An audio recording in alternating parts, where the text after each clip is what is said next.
what do we do with rage, and what else could we do with it? This is not an easy question, and it's definitely not a topic I would have ever imagined to discuss in the context of the Olympics or a commercial. But you know, those days, like when something happens in the world and you know exactly who you would love to discuss it with. You know who this person is, and then you do. You have this conversation with this person, and it ends up being an incredible exchange, and you get on the other side of it and you wish you had recorded it.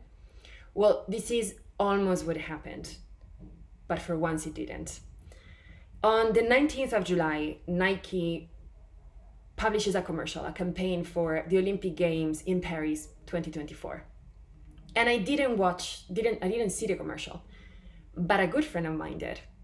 And I happened to be in a conversation with her.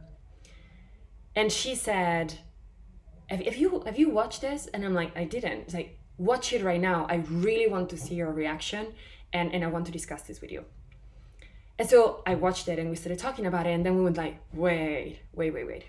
Should we pause this? Should we record this together? And so we did. The conversation that follows this video is a conversation that I had the absolute honor and privilege to have with De Bastos, a good friend of mine, but also a strategist, an entrepreneur, a content creator, and an expert on topics like the power of narrative, social justice, social inclusion, racial justice, branding, and advertisement. And together with her, we shared the way this commercial landed on us, the way we experienced it, both as activists and entrepreneurs that relate to social causes, but also, in my case, as an ex-athlete, and in her case, as an expert of narrative design. We touch on topics like the philosophy of sport, what it means to look at life through the lenses of athletes, winning and losing, how does that work there? We touch on how social causes and collective causes rise right after the pandemic just to be withdrawn, as we're seeing in so many ways right now. And especially, we talk about this commercial, and we talk about the power that it has for a commercial to put on the table a topic and an emotion, such a key emotion like rage, in a way that to us felt potentially dangerous.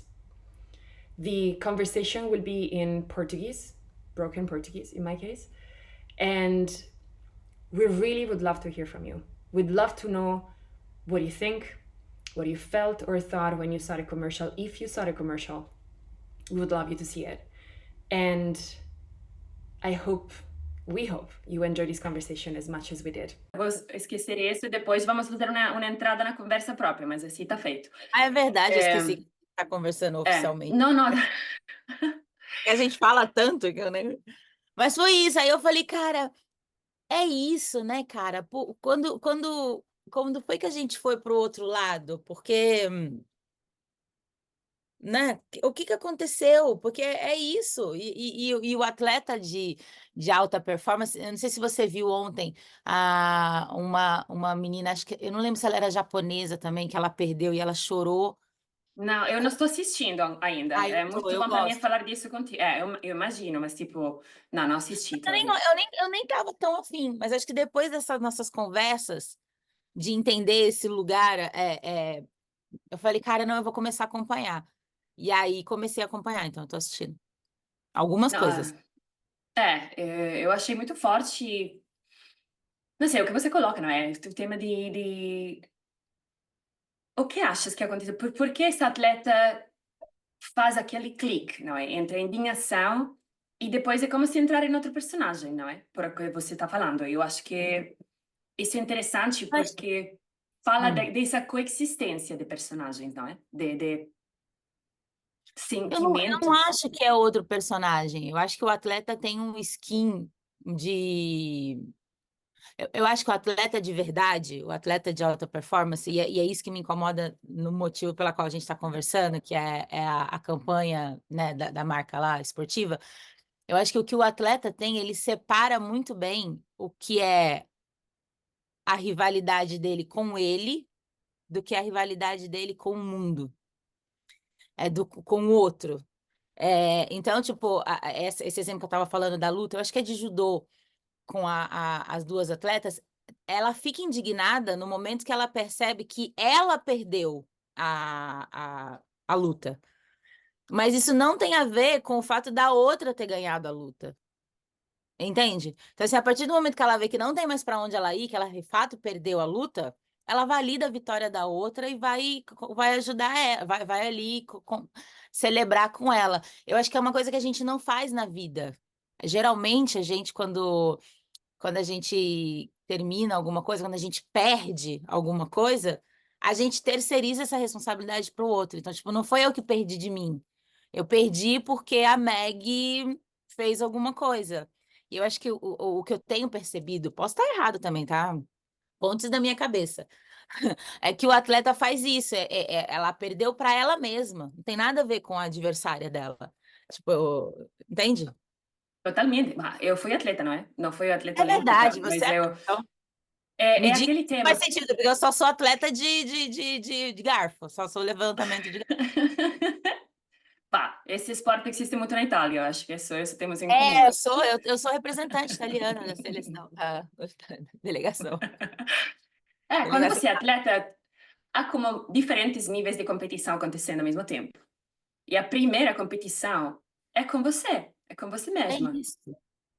E acho que no espírito do esporte, e a razão pela qual estou super contente de fazer essa conversa com você hoje, entre as várias razões, as várias camadas que vamos explorar hoje juntas, é mesmo isso, não é? Nós não estamos acostumados a trazer aquele sentimento, aquela perspectiva, aquela, não sei, ati atitude, forma de ver o poder que estamos vendo ou podemos ver no esporte que as pessoas que foram ou são atletas têm, que é uma competição comigo mesma que não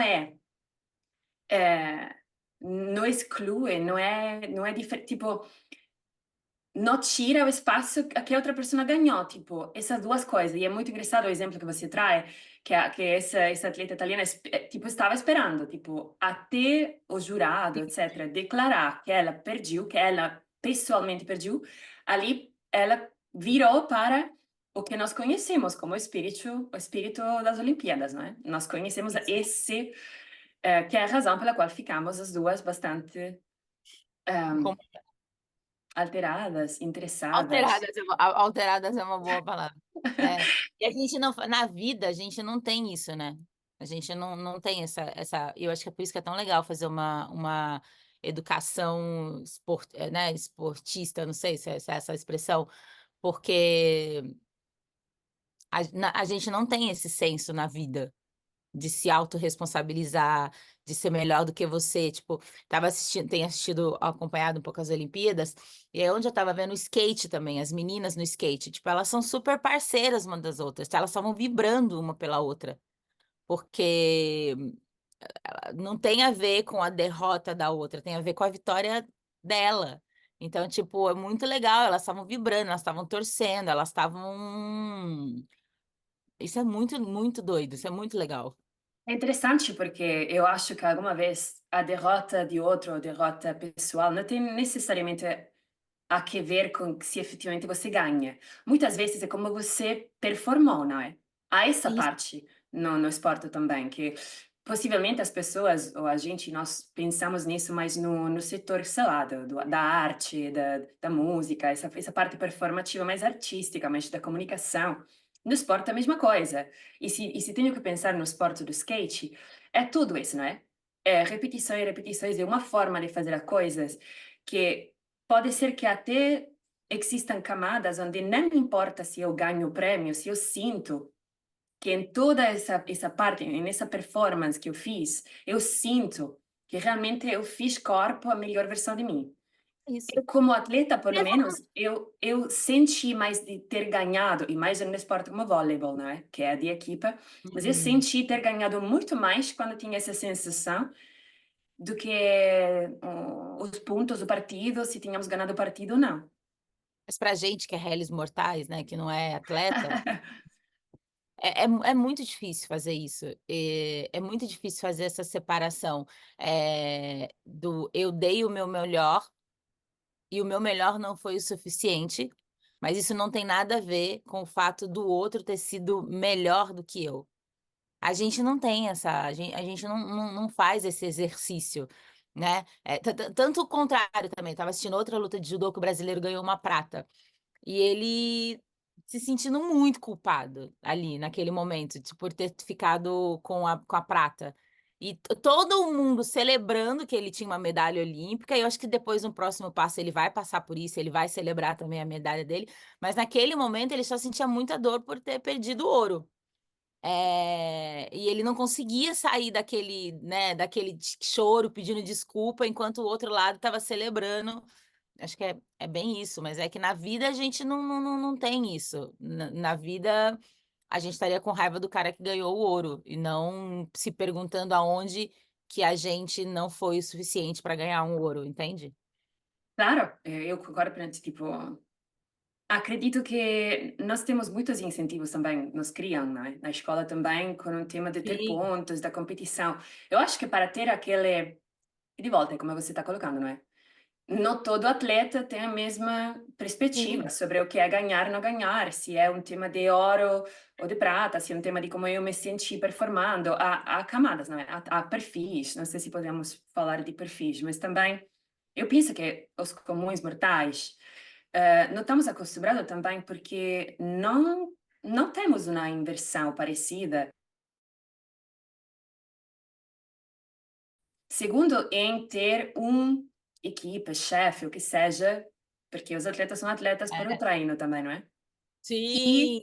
e vamos a tocar esse tema, eu sei que vamos. E como outro ponto, último ponto, mas para mim o mais importante, é que aquela conexão com uno mesmo, com o que é para mim a minha melhor performance hoje, esse estado, pá, precisa de muitas ferramentas e muitas referências também. Inclusive de autoconhecimento, É porque para isso. saber que eu não fui o suficiente, eu também tenho que saber qual é o meu suficiente. E a gente não sabe. Tipo, se você falar, você não foi tão bem neste processo, tal, mas geralmente a gente não sabe o que a gente não foi tão bem. E um atleta e um atleta só sabe isso porque treina 6, 7, 8 horas por dia. Então é autoconhecimento puro, né? Tipo, E os olhos do treinador. Porque uma é, coisa que eu percebo, eu muitas vezes percebi que eu não estava total. treinando bem, ou estava treinando muito bem, e a pessoa que estava ali olhando para mim era também aquela perspectiva, esse olho, esse olhar que me permitia também aprender de uma forma e perceber as coisas de uma forma que não fora só aquela interna, não é? Eu Sim. acho que aqui há muitas. Também, se queremos agregar, tipo, um tema a mais, as coisas que queremos ver hoje juntas, o tema do relacionamento com aquela dor. Porque esse treinos... Eu lembro de um vídeo, já não me lembro que atleta era, que falava de que ela, nível olímpico, digamos, e ela falava que o 80% do tempo ela sente, tipo, derrota consigo mesma, porque os treinos, se você pensa, os treinos de alta performance precisa sempre estar empurrando o Sim, limite do que a pessoa pode fazer, não é? Então, sim. você nunca, ou quase nunca, se encontra na zona de conforto. De conforto que não é claramente o mesmo conforto, mas não é quase nunca Sim, você sim. treina Você vai sempre sentindo no limite. sempre no limite. Sempre o Ou, corpo dói. aliás, né, nem sempre no limite, é sempre tentando ultrapassar o limite, né? Porque o seu limite já é onde você já chegou. É. Não, é uma coisa de outro mundo, assim, a vida de um atleta. Eu fiz um trabalho uma vez com a Rebeca Andrade. Sabe quem é a Rebeca Não. Andrade? Ela é hoje a número 2 no mundo de ginástica olímpica. Ela só fica atrás da Simone Biles. Ok. É uma brasileira de 25 anos, uma menina preta, uma menina impecável, assim, e tal.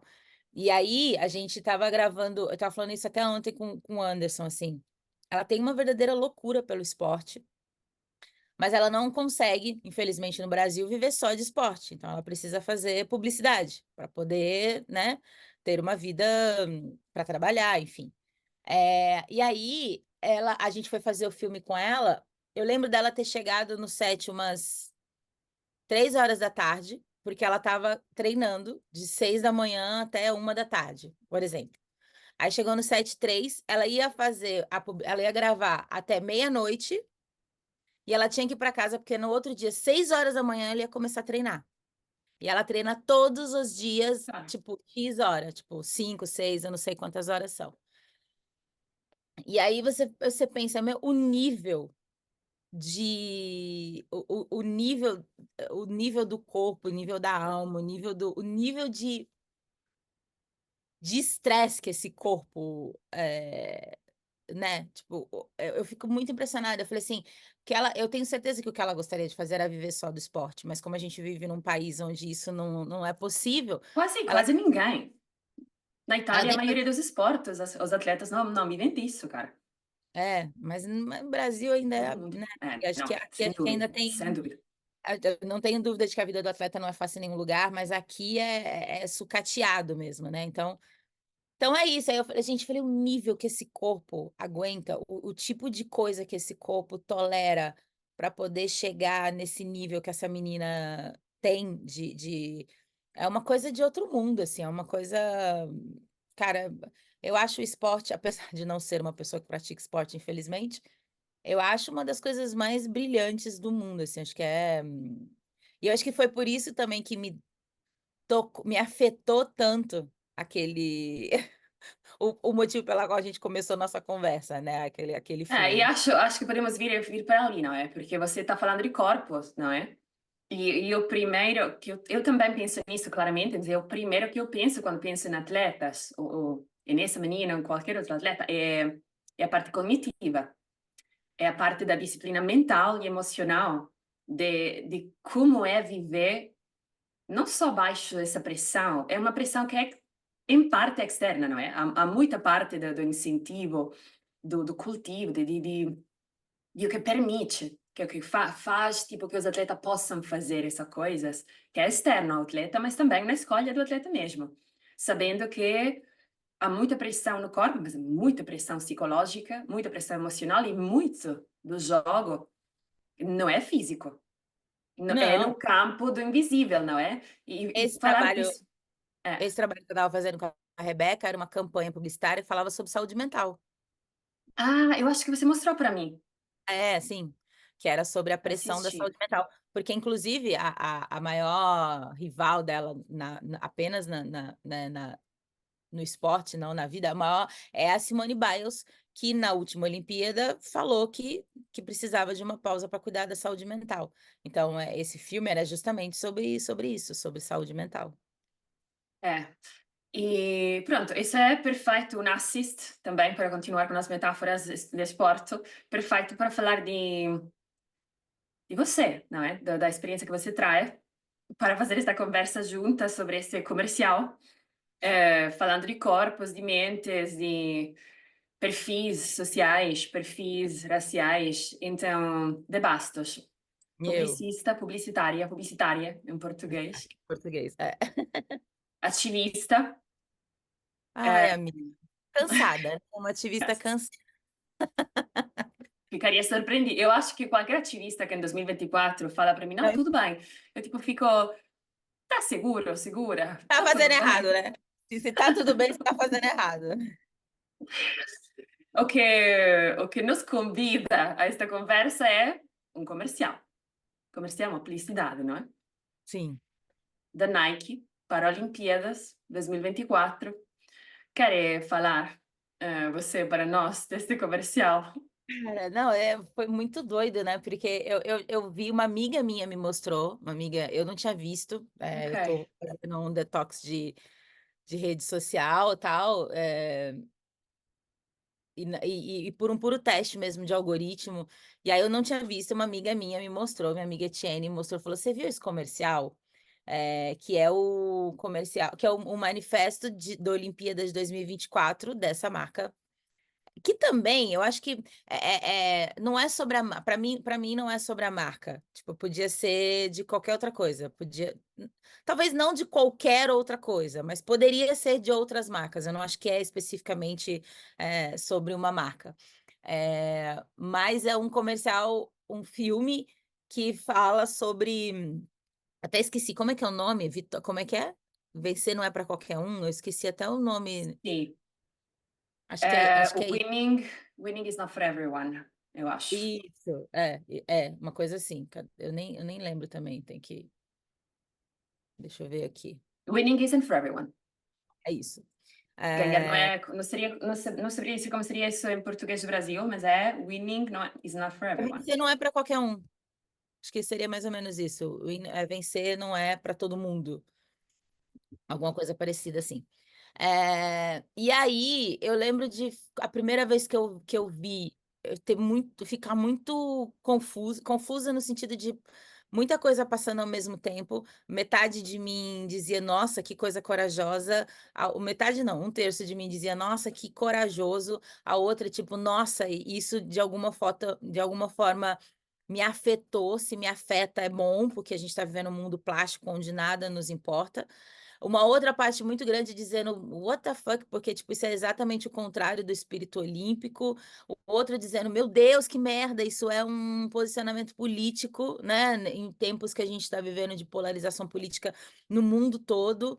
E todos esses meus divertidamentes pensando ao mesmo tempo, tipo: "Que maluquice". E aí eu troquei com você uma ideia, eh tentei não enviesar, mas obviamente quando eu falei: "Cara, olha que coisa absurda", e aí a gente começou a trocar, uma ideia sobre isso.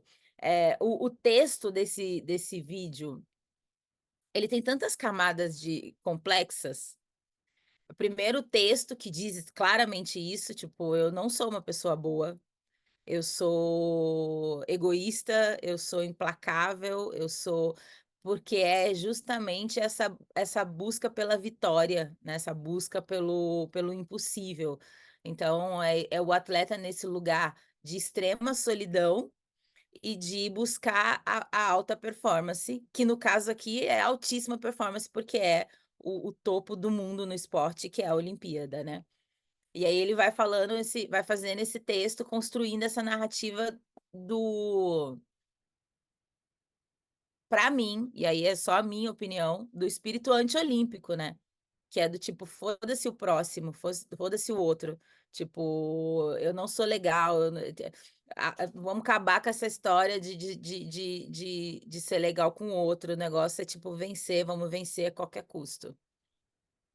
Esse é o texto, aí essa é uma das camadas. Uma outra camada que me preocupa muito é que observando esse filme eu percebo que, e essa é um pouco mais complexa, só tem corpos pretos, corpos de mulheres, corpos asiáticos.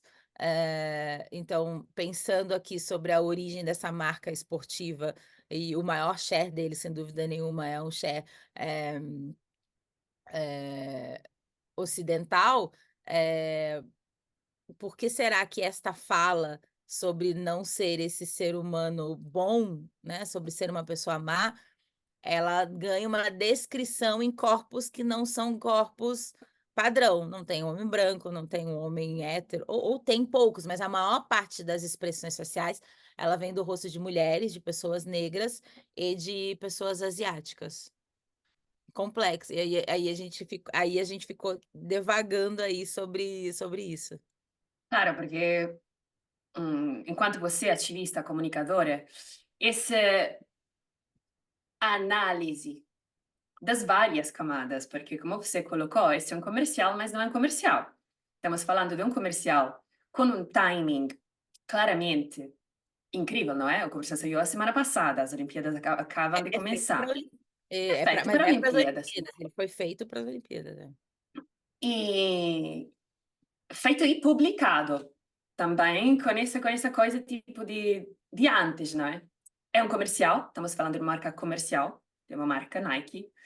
Sim, Não é um documental, não não. é um projeto artístico, não é nada disso. Então também há uma camada de uma mensagem que tem uma repercussão comercial A em gente tudo isso. tá a Olimpíada a gente tá gravando isso dia 29 de julho, a Olimpíada começou tem uns 2, 3 dias, Sim, e o vídeo foi postado há 10 dias. isso. Então E, ele é e como você colocou, há tipo esses dois primeiros níveis, não é? O texto, o que essa voz fala, o que diz, o que é traduzido em imagens também, porque acho há um nível, há uma camada entre o texto e o que você está colocando dos corpos, porque olhando para esse comercial, eu claramente voltei a assistir, há uma escolha de expressões corporais, além do corpo, da gramática corporal, que também...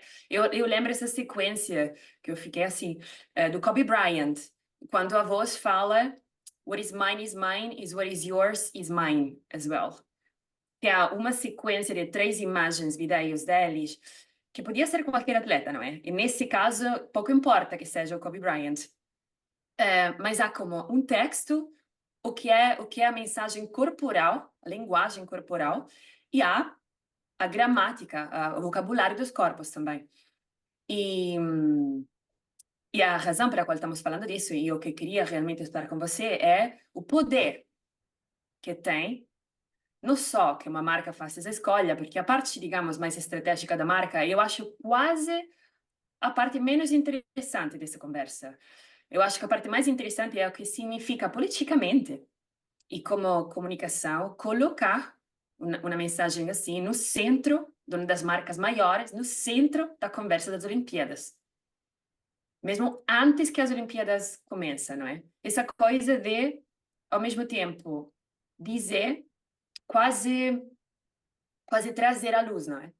Quase trazer à luz aquela parte que está dentro da gente, que está dentro dos atletas, aquele fogo que é muito provável que fale desse jeito. Eu não sei se todo mundo se fala e fala desse jeito, porque também vamos dizendo que as palavras e o texto é bem extremo. E Sim. até poderíamos dizer bem violento nas palavras e em certas expressões. Mas é que eu acho que isso eu acho que a gente está vivendo numa era, principalmente numa era da informação digital, onde você precisa de alguma coisa para chocar. Eu acho que você não consegue mais, tipo, todo o resto já foi feito. O lute por como uma garota já foi feito, o vamos cuidar do mundo já foi feito, se a cor, tudo isso já foi feito, e aí tudo tá meio plástico, né, tudo tem a mesma, tudo tá muito no mesmo formato. Então acho que o objetivo é o choque, é o trazer você à realidade no meio de tanta coisa igual. Então acho que chocar é o princípio da narrativa, para você acordar, né, para você, tipo, um banho de é bem aquela coisa atleta, né, que você enfia a ca você entra dentro de uma banheira de gelo. Eu acho que o choque é para que você pare para prestar atenção naquilo. Tenho certeza que, a estranheza da mensagem também está dentro da estratégia, que é para você realmente acordar, tipo: "Será que eu realmente estou ouvindo isso?". Te causa isso, mas no fundo, eu acho que as pessoas não falam desse jeito, mas ele valida um comportamento, e aí eu acho perigoso.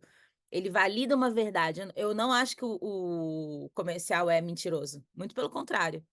Eu acho que ele é uma arma muito poderosa na mão de alguém que já está com muita vontade de matar.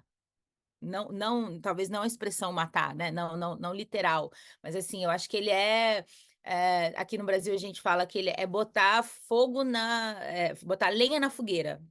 Já existe uma fogueira, Gasoline on fire, é claro. né, já existe lenha, já existe uma fogueira, então vamos, como é que a gente aumenta isso? Eu acho que esse aí é o perigo dessa mensagem.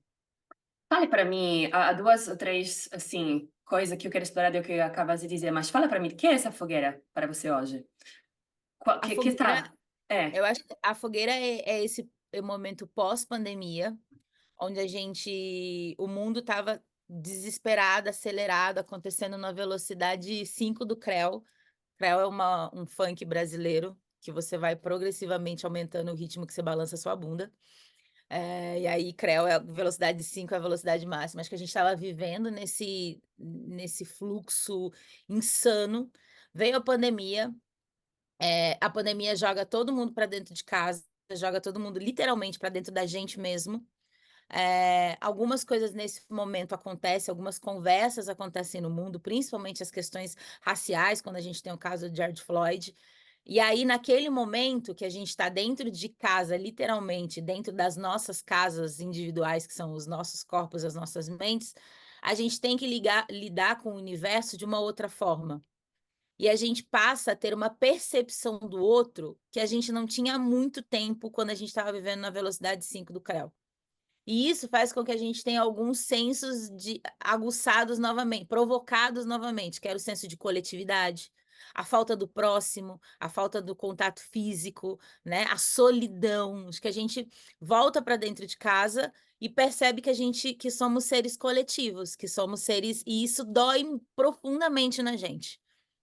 Ao mesmo tempo, dói a ponto da gente fazer alguns avanços, eu não sei se a palavra é avanço, acho que dói a ponto da gente fazer conversas sobre talvez avançar socialmente, principalmente quando a gente está pensando das minorias, né, com: "Poxa, cara, que merda que a gente fez com os gay, né? Pô, que merda que a gente fez com os preto. Cara, as mulheres, e se a gente". Natureza. Hã? Natureza. A natureza, vamos nossa, a natureza total, vamos todo mundo mãe de planta, pai de planta, meu Deus, estão queimando a Amazônia, tipo, agora que eu percebi que estão queimando a Amazônia. Quando é meio zoológico, assim, né, tipo, prendeu todo mundo nesses lugares, a gente começou a refletir sobre isso, a gente começou dentro das nossas individualidades, começou a pensar coletivamente como é que a gente podia talvez fazer o mundo dele um pouco melhor. Quando isso acaba, é como se a gente fosse solto de novo nesse mundo, tipo, sem é a mesma coisa, você prende um animal com fome social e solta ele nas ruas, né, a gente volta pior do que a gente voltou antes, Com porque essa tudo que fome, dessa conexão, mas fome social e fome de não pensar no outro, uma vontade muito grande de falar: "Quer saber? Foda-se o próximo". Pode falar palavrão? Pode falar palavrão, né? acho que pode. Tipo, ai, cara, esse negócio de pandemia, fiquei ali pensando no outro, fiquei limpando, comida para não passar coisa para o outro, fiquei chegando em casa, né, a pandemia era muito sobre o outro. Então você se cuidava para você não afetar o outro. Você usava máscara, você limpava as suas coisas, você para não afetar o outro, era sobre você, mas era também sobre o outro. E aí quando a gente volta à vida ao normal, você se livrou um pouco disso, né. "Ai, foda-se o próximo", tipo, esse negócio de diversidade e inclusão, esse negócio de equidade de gênero, esse negócio de natureza, vamos voltar a gastar, vamos voltar a sair, vamos voltar para a vida. E aí, alguns posicionamentos políticos que a gente está vivendo no mundo todo, um grande exemplo disso era o que a gente viveu no Brasil com o bolsonarismo, e o que a gente está vivendo nos Estados Unidos com agora, né, a possível, a candidatura do Trump. Essas pessoas, esses símbolos, e aí eu não estou nem fazendo mentira, eu ia falar: "Não estou fazendo juízo de valor", estou sim, são uns, né, olha para mim, dá para, mas enfim. Mas vamos usar só imagens. Essas figuras, elas validam esse comportamento egoísta, esse comportamento de manada, né, esse comportamento tipo: "Ai, vamos viver a vida e foda-se o próximo. Primeiro eu", entendeu? "Eu vou ter uma arma dentro da minha casa para proteger a minha família", como se isso fosse, né, mas é tipo muito é a volta do eu, é a volta é a validação do que importa para o meu eu. E aí eu acho que a gente chega nesse momento que a gente está vivendo em 2024, extremamente perigoso politicamente. Quando eu digo politicamente, não é partidariamente, é político porque toda atitude que você toma afeta o próximo, isso é política. A política é como isso afeta o próximo. E a gente chega nesse momento aonde, depois de tanto perturbarem com essa história de vamos viver coletivamente, vamos abraçar árvores, alguém finalmente chega e fala assim: "Foda-se a árvore, vamos cada um por si e Deus por todo mundo". Então acho que é esse o momento crítico, dei uma volta no mundo para dizer que a lenha, para mim, é esse momento que a gente está vivendo agora da ode ao selfish, né, tipo essa coisa do salve-se quem puder, primeiro você, primeiro eu, depois o mundo. E aí eu acho que esse tipo de discurso fala: "É isso mesmo", valida e o grande perigo disso, e agora eu vou parecer uma grande de uma comunista, apesar de ser uma comunista de iPhone, né, o grande perigo disso é que é só o capitalismo, de novo, do mesmo jeito que o capitalismo se apropriou da conversa abraçação de árvore na pandemia e falou: "Vamos vender curso de vender pão para esse povo, vamos vender curso de como cuidar da flor, vamos", né, do mesmo jeito que não se sustentou esse senso de coletividade da pandemia, porque era uma estrutura do capitalismo, agora o capitalismo se apropria dessa conversa do: "É isso aí, dente por dente, olho por olho". Total, total. E, nossa, há muitos pontos que você, assim, tocou que, ao final, me traem para uma pergunta que eu tenho para você. Porque você falou, e eu estou completamente, tipo, a percepção que você tem e o que você descreveu desse grande arco que foi os últimos 4 anos, é, por mais de eu ter tido experiência disso aqui na Europa, e mais sendo italiana e sendo do Milão. Você se lembra que a pandemia começou no Milão, aqui na Sim. Europa. Então, eu tive aquela 2 semanas onde ninguém no mundo estava falando disso, mas nós tínhamos Milão Hum. militarizada, não é? Eu não estava no Milão. Então, também Você estava onde poderia... na pandemia? Lisboa. Eu lembro perfeito estar na minha vida normal de Lisboa, sol, turismo e tal, e chegando ao meu WhatsApp áudios de enfermeiras tentando explicar para a gente o que estava acontecendo e eu, tipo, nós italianos no estrangeiro, tipo, que filme está assistindo? Porque eu não... E com a minha família ali, né? Mas essa é outra história. O que eu queria dizer é, você colocou que, claramente, a pandemia tipo, encerrou a gente na casa, não é? E você mencionou no mesmo também. Há muita gente que vive sozinha na casa, ou que tive também que enfrentar este é onde eu moro, esta é a minha família, este é o meu parceiro. Há muito disso. E completamente eu também vi a conversa virar e se focar muito no coletivo, na proteção do outro, toda essa coisa que você falou. Mas eu também, enquanto você fala de mensagens, de comunicação e de como isso cria ou gera campos muito específicos de percepção da realidade e então comportamento, ali é onde nossos mundos se encontram, não é? No comportamento, naquela arquitetura invisível de perspectiva e narrativa que depois faz que uma pessoa utilize o seu poder de um jeito ou outro. E quando Sim, eu vejo as pessoas muito focadas no outro, no coletivo, nas causas, sobretudo a esse nível, porque estamos falando de pessoas que foram tiradas da sua vida, do seu mundo, da sua história de identidade, da sua história de sucesso, do que seja, na casa. E a primeira pergunta que eu tinha nessa altura, tenho agora, é: muito disso nos obriga a olhar para dentro. E como começamos a conversa, não há muitas ferramentas, não há muita capacidade e, sobretudo, há muita, na minha experiência, há muita crise interna, pelo jeito de como vivemos, não é? Pelo jeito, pela cultura que temos hoje, sobretudo aqui no mundo, estamos falando de cultura, no meu caso, europeia, ocidental, e pelo qual, quando eu vejo aquele quase extremismo, as causas, os árvores, a natureza, etc., eu também sei que um dos aspectos que caracterizou a pandemia é aquela crise pessoal. Quem sou eu? Estou no meu trabalho. Quem sou eu quando não posso conduzir a vida que eu conduzco todos os dias? Eu acho que aquela extremização até as causas coletivas fora um pouco uma forma de não olhar demasiado ou demais assim, para essa dimensão interna, não é? Porque sim. faltam ferramentas, porque há muita dor ali, etc. E ali vai um pouco mais perto do que eu queria conversar com você, a partir do que você falou. Porque essa raiva, essa fome de socialização e fome de, as causas, nada de causa, não é? Aquela polarização quase que agora vemos claramente refletida nos líderes políticos que essa sim que busca. Porque essa sim que Sim. precisa de um líder que claramente tenha correspondência, não é? Essa raiva, na psicologia, nós sempre falamos, na psicologia, nas ciências do comportamento, que abaixo da raiva sempre há dor, não é? Que Total. abaixo da raiva sempre há dor. Pelo qual, por um lado, eu nesse comercial, que é um pouco a escusa, não é?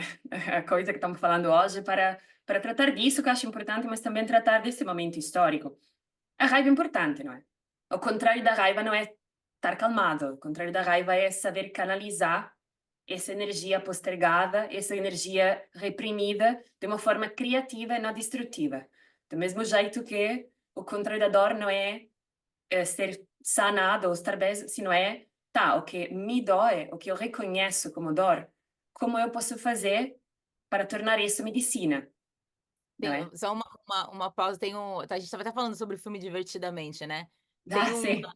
tem uma cena que ela é muito sutil e eu amo, que é quando eles estão dormindo, e aí você vê o quarto da raiva, o cobertor da raiva, do raiva, né? Acho que é o menino, o cobertor do raiva é um daqueles cobertor de alumínio, que é para Ok. manter o calor Ah, passar. No quarto dele tem um extintor. Então, tipo, se ele precisar de extintor, o travesseiro é um tijolo, que é tipo para não pegar fogo. Então, é muito legal que, tipo, o contrário da raiva é você saber canalizar. O contrário da raiva é você conseguir canalizar isso e não sentir. É muito perfeito isso. E essas pequenas ilustrações são muito. Eu tenho uma amiga, grande amiga e psicanalista maravilhosa, Elisama Santos, que me ensinou uma coisa que me ajuda muito a lidar com isso. Eu sou uma pessoa raivosa, eu sou uma pessoa, né, adoro aquela que bota a culpa no signo. Eu sou ariana, então, tipo, eu sou um signo de fogo, eu sou uma chama, uma labareda. E aí ela me ensinou uma coisa assim, ela falou para mim, a raiva, ela é um caminhão desgovernado que vem e que atropela você. Tipo, ele atropela de um jeito que você leva muito tempo para conseguir se recuperar disso, né? Ele passa por cima de você, ele é muito maior do que você, muito mais forte que você. A forma de lidar com esse caminhão não é tentar parar o caminhão, porque ele é um caminhão desgovernado que vai passar por cima de qualquer maneira. O que você pode fazer é começar a conhecer o caminho que esse caminhão faz. É começar a reconhecer quando ele está chegando, é conseguir ouvir os sinais de que ele está chegando. E ela usou essa expressão maravilhosa que é assim, quando você começar a perceber que ele está, encosta na parede. Encosta na parede e deixa ele passar. A diferença é que ele só não vai atropelar você, ele vai passar por você, ele vai te assustar, ele vai te afetar, mas ele não vai atropelar você a ponto de você não conseguir levantar depois. E isso salvou minha vida, assim, porque, tipo, hoje em dia o exercício é esse, conseguir ver sinais desse caminhão chegando, eu literalmente encosto na parede, deixo ele passar, fico ali e ele passa e eu sigo a minha vida. Então, é só fazer uma pausa, né? Porque é perfeito isso, o contrário da raiva não é não sentir raiva, o contrário da raiva é saber canalizar, né? Saber identificar a hora que eu ouvi, não se deixar atropelar pelo caminhão. você está trazendo a sua terapeuta. Eu aprendi isso com uma das minhas terapeutas com quem eu mais trabalhei nesses anos, que é a argentina. E a sua expressão era, ela fez vários treinos comigo até, quando eu queria realmente perceber como as pessoas lidam com essas emoções e como isso termina se traduzindo nas dinâmicas de poder, não é? Mas eu queria entrar na parte terapêutica e somática, e não só cognitiva, voltando aos corpos. E ela falou para mim na argentino que que você não pode controlar a raiva. A dor se trabalha. La herida se trabalha. Tipo, a ferida pode ser trabalhada. A raiva só se pode canalizar. E uma da coisa mais importantes que ela falou para mim, que realmente mudou a minha vida, era sempre aquela coisa que, claro, na terapia, muitas vezes, e acho uma etapa fundamental do trabalho, é isso que você está descrevendo, não é? A emoção pode passar sem fazer Estrago. tanta, claro, tanto estrago na sua vida. Mas depois, e acho que você falou um pouco disso também, a informação. Se você começa a ter interesse em que faz o caminhão surgir, em que faz aquela ferida ser gatilhada, você começa a desenvolver uma linguagem, um vocabulário com você mesmo, que permite também voltar a, pelo menos me permitiu, eu falo a minha experiência, me permitiu começar a perceber que a dor e a raiva é informação. É informação de algo que ou alguém está cruzando o limite porque provavelmente eu não estou cuidando do meu limite ou da minha energia. Sei lá, há muitos cenários, há muitas possibilidades de ter essa informação, mas principalmente uma informação que eu sei que quando eu comecei esse trabalho de autoconhecimento, de cuidado, de cura também, eu não tinha percebido algo que Maro, esta terapeuta, me permitiu aprender que é, e perceber que é, você não pode ficar em uma situação, em uma posição de judgment, julgamento, Sim, dessa emoção. Porque se você está, de alguma maneira, julgando essa emoção, se você acha que o caminhão é mau, é ruim, que a dor é ruim, que não deveria estar aqui, você está continuamente gerando aquela pressão, aquela repressão, aquela... porque essa história culturalmente, não é? Pelo menos nos últimos siglos, a dor é para não sentir, para evitar, para não falar, e a raiva igual. Então, quando mais você intenta, não é, esconder ou reprimir essas duas emoções, elas crescem. Então, o que acho que também pode voltar a trazer o comercial que estamos falando, acho que há um poder muito grande, divertidamente também, em começar, não, em começar esse processo de naturalizar que essas emoções existem, mas que ao mesmo tempo a ideia não é ficar ali. Porque o que acho perigoso desse comercial é que naturaliza que a raiva é fogo, que a raiva pode ser assim combustível, e a raiva é combustível se você faz todo esse trabalho e como canaliza essa raiva. Que já não me lembro qual era o jogador de basquete que inventava narrativas para sentir raiva e jogar melhor. sim. Não era Kobe Bryant, acho que era Michael Jordan, pode ser? Não me lembro. Não é o Kobe com a, Ah, pode ser. Eu não me com lembro. a Mamba, com a filosofia? Ah, pode Mamba. ser. Não me lembro nesse momento o nome, mas é aquela coisa, não é? Se Mas você eu acho que é, porque começa... parece que ele tinha, eu não lembro, posso estar falando besteira também, mas parece que ele tinha uma própria filosofia, que inclusive até hoje ela é Acho que cultuada sim. sobre isso, sobre como despertar. Mas o problema para mim, e aí especificamente do comercial, eu tô falando como profissional mesmo de publicidade, como redatora, inclusive, porque, tipo, né, a parte que me cabe é literalmente as palavras. Para mim, o problema desse comercial é que ele não acaba. Eu não acho o começo dele, eu acho que ele é genial no despertar de alguma emoção sua que seja diferente de te acordar dessa plasticidade toda. Quando você olha e causa uma estranheza, eu acho ele genial. O que eu sinto falta é que ele não acaba como alguma. Fiquei esperando ele terminar. Ele termina exatamente como ele começou. Eu acho ele incompleto. O problema da narrativa é que, para mim, ela tá incompleta, porque você tem que validar o que você tá sentindo, você tem que validar que a gente é egoísta, que a gente quer ganhar. Você tem que validar todas essas emoções verdadeiras, humanas. Mas eu acho que, como um grande emissor de mensagem, como formador de opinião, e aí é por isso que eu ainda acredito na publicidade como uma das formas de ajudar o mundo, eu acho que a comunicação transforma as relações, e as relações podem transformar as pessoas.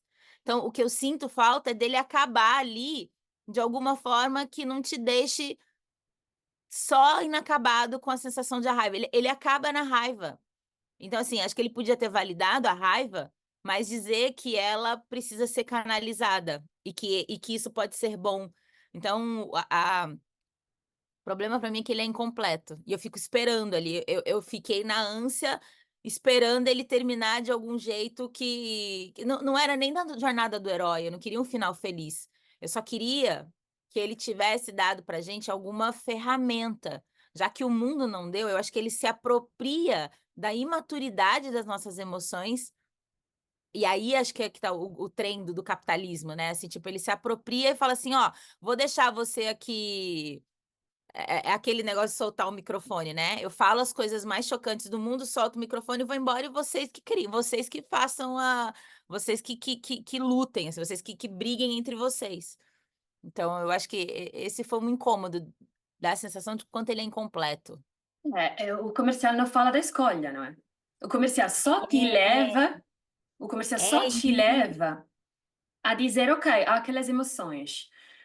que eu acho importante, de volta, não há maneira de nós desenvolver uma relação com aquele caminhão e aquela tristeza ou aquela dor se primeiro não naturalizamos que todo mundo tem.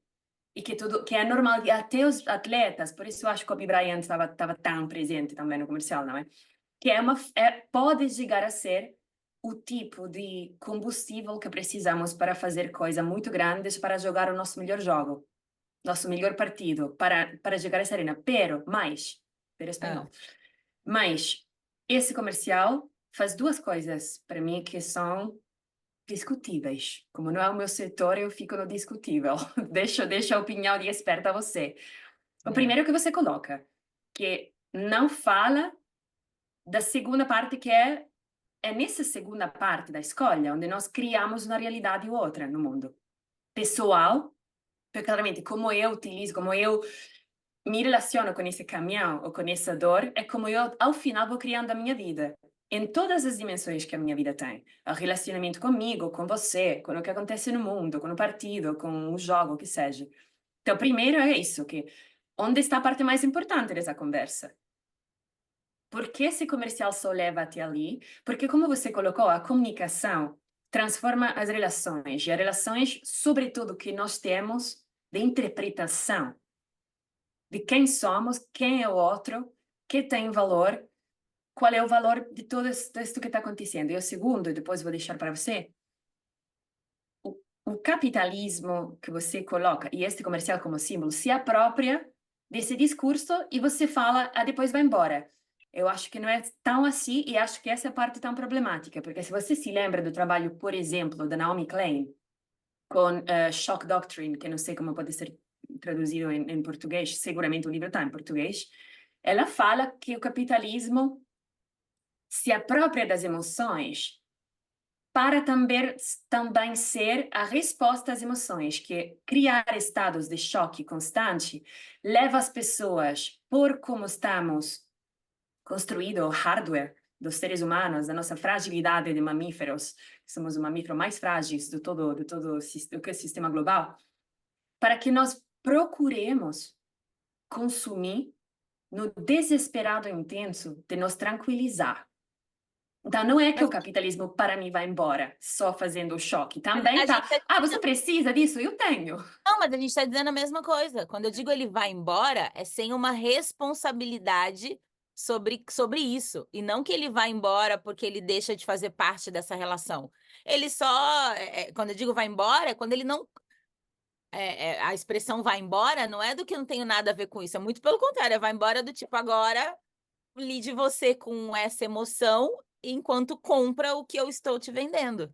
Claro, é isso que eu queria dizer, que para mim não é lide você, e agora deixa que eu passe por outro lado da mesa e também, tipo aqui, você pode comprar isso, e quanto mais açúcar, e quanto... Também há toda uma parte dessa manipulação, não é? Da resposta. Então, para mim, esse comercial representa, ao mesmo tempo, algo que é importantíssimo para nós, culturalmente, como pessoas, como atletas num sentido mais amplo. Para mim, atleta hoje... Você é atleta, você está se apresentando em um setor, em uma indústria, querendo fazer... Que a minha nutricionista te ouça, que eu sou atleta, ela vai acreditar, vai fazer... Nutricionista, a Dé é uma atleta diferente. Viu? Aí, ó. A atleta... exercitando o quê? A língua, falando dos outros. Você está se movendo numa arena muito complexa, representando... semioticamente coisas muito complexas, com regras do jogo que não estão feitas para você, ou pessoas como você, e você está se apresentando ao partido ano tras ano, tras ano, tras ano, cara. Então, para mim, enquanto ex-atleta, faz 10 anos, não é? Eu acho que é um sentimento que nós podemos fazer corpo de muitas formas diferentes e que, como você colocou no começo da nossa conversa, precisamos de nos apropriar do feito que hoje o ativismo tem mais a ver com que tipo de jogador queremos ser. Porque a arena de mudança, como você colocou perfeitamente, também, nessa arena das grandes conversas, grandes causas e abraçar árvores, etc., que é um setor que, pelas duas, não é? De alguma forma é o setor onde nós movemos, como ativistas eu mais Sim. para o lado do empreendedorismo, você mais da publicidade, da comunicação. É uma arena, é um campo de jogo onde há muitas conversas mexidas, há muitas coisas que estamos fazendo, pensando de estar fazendo o que regera a sociedade, o tecido da sociedade, e na verdade estamos destruindo sempre mais com o woke culture, com esse atitude no ativismo que eu sei melhor do que você, ou que a minha dor é mais importante que a tua dor. Em inglês, tipo, se fala righteousness, não sei como Sim. se falaria em português. Então, acho que é, podemos, podemos quase ver nesse comercial um gatilho para algo importante para ver, mas esse comercial totalmente está faltando a segunda parte, que é onde o jogo se joga de verdade. Aonde se joga de verdade, aonde eu acho que é isso. E tem uma coisa que eu tenho pensado, e aí muito depois de trocar ideia com você sobre poder, que é sobre as relações hierárquicas, assim, a hierarquia das relações. E eu acho que o que acontece é que a distância entre quem faz essa narrativa, quem te dá essa narrativa, a distância entre quem faz a narrativa, quem faz a narrativa acontecer, quem manda na narrativa, quem cria, quem faz acontecer e quem compra o resultado dessa narrativa, a distância é muito grande. Então, eu acho que o que mais me incomoda é essa coisa da falta de consciência. É o quanto que quem consome, é o quanto que quem faz acontecer e quem compra o produto final não se dá conta de que aquilo foi criado em alguma esfera, em alguma estrutura. Não sei se dá para entender o que eu estou falando. E foi E uma escolha. Houve uma mesa, houve uma reunião, alguém escolheu isso com objetivos estratégicos.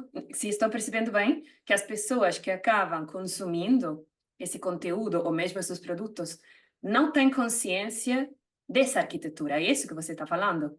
é esse que não é nem, mas quem cria essa narrativa não foi tanto que, por que que eu tô falando isso? Tipo assim, quando eu digo quem cria a narrativa, eu não tô falando de quem fez o roteiro. Eu não tô falando da área de marketing, da onde provavelmente esse orçamento saiu. Não são essas pessoas. Essas pessoas, elas são o meio dessa pirâmide. São quem faz essa narrativa chegar até quem vai consumir. Essa ponta dessa pirâmide, que é quem cria essa narrativa, é aonde está ali o central do controle do capitalismo, essa gente que a gente nem sabe que existe, que a gente não tem acesso. Eu sempre falo isso, que eu lembro da primeira, eu sempre fui uma pessoa muito estudiosa, sempre fui uma criança que curiosa, então eu sempre soube quais eram as camadas. Provavelmente eu nasci sabendo que a Terra não era plana, porque não fazia sentido nenhum para mim. Mas, muito cedo na escola, eu tive a certeza de que a Terra não era plana. Então, eu sempre soube quais eram as camadas do universo. Mas, eu lembro nitidamente a primeira vez que eu andei de avião. Eu tinha mais de 20 anos. E eu lembro de ficar completamente deslumbrada a hora que eu percebi que existia céu acima das nuvens. Eu sempre soube disso, mas a hora que eu vi que estava muito nublado aqui embaixo e que a gente atravessou as nuvens no avião, que eu olhei o céu acima das nuvens, eu falei: "Meu Deus, existe um segundo céu". E eu tô falando isso porque é tão presente, eu fiquei tão impressionada de ver aquilo com os meus próprios olhos, assim, de descobrir literalmente, apesar de saber na teoria que aquilo sempre foi daquele jeito, de que eu uso essa expressão para um monte de coisa, assim. Tem um game que está acontecendo, que é esse game que está embaixo das nuvens, que é o que a gente consegue ver. Então, a nuvem para mim é essa galera que faz essa narrativa acontecer.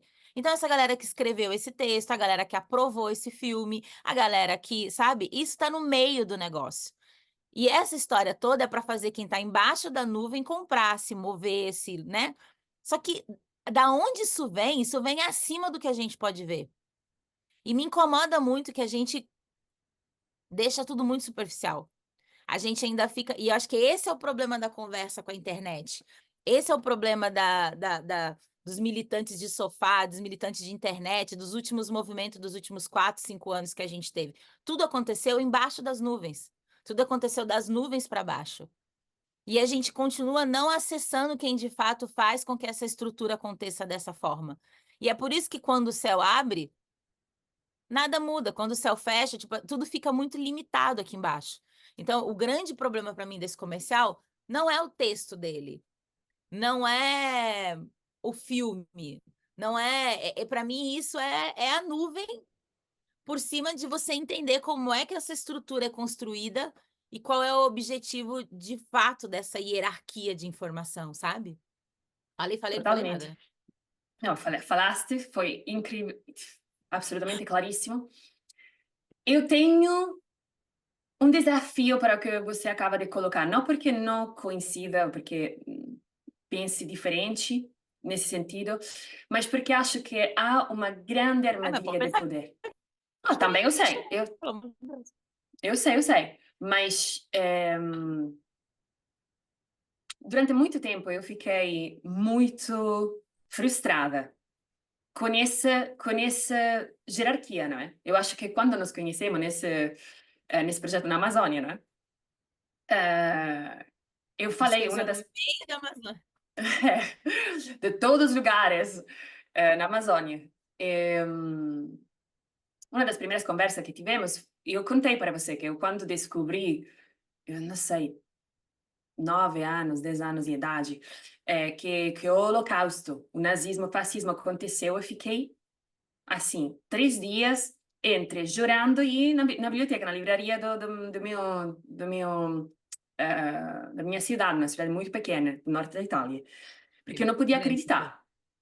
E eu nunca parei de pensar nessas hierarquias. Eu acho que você e eu estávamos em partes muito diferentes do mundo, pensando e sendo muito nerd das mesmas coisas, para nos preparar ao nosso encontro.